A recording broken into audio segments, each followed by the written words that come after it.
देवी सीता मिथिला के राजा जनक की ज्येष्ठ पुत्री थीं, इसलिए उन्हें जानकी भी कहा जाता है। उनकी माता का नाम रानी सुनीना था।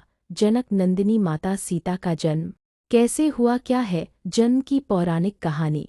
इस संबंध में अलग अलग कथाएं मिलती हैं। आओ जानते हैं कि माँ सीता का जन्म कैसे हुआ था। वाल्मीकि रामायण के अनुसार एक बार मिथिला में बड़े भयंकर सूखे से राजा जनक बेहद परेशान हो गए थे।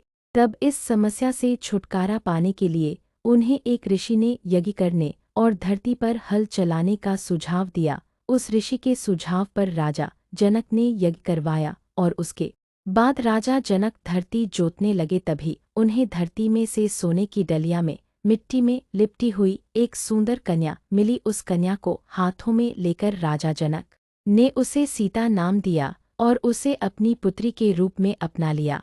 माता सीता के जन्म से जुड़ी एक और कथा प्रचलित है, जिसके अनुसार कहा जाता है कि माता सीता लंकापति रावण और मंदोदरी की पुत्री थी। इस कथा के अनुसार सीता जी वेदवती नाम की एक स्त्री का पुनर्जन्म थी। वेदवती विष्णु जी की परमभक्त थी और वह उन्हें पति के रूप में पाना चाहती थी। इसलिए भगवान विष्णु को प्रसन्न करने के लिए वेदवती ने कठोर तपस्या की।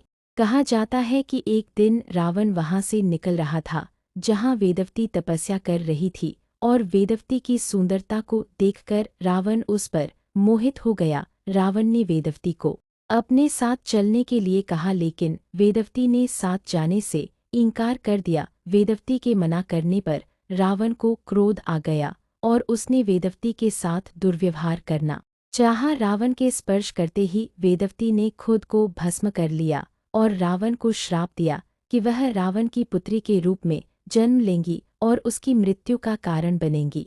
कुछ समय बाद मंदोदरी ने एक कन्या को जन्म दिया, लेकिन वेदवती के श्राप से भयभीत रावण ने जन्म लेते ही उस कन्या को सागर में फेंक दिया, जिसके बाद सागर की देवी वरुणी ने उस कन्या को धरती की देवी पृथ्वी को सौंप दिया और पृथ्वी ने उस कन्या को राजा जनक और माता सुनैना को सौंप दिया।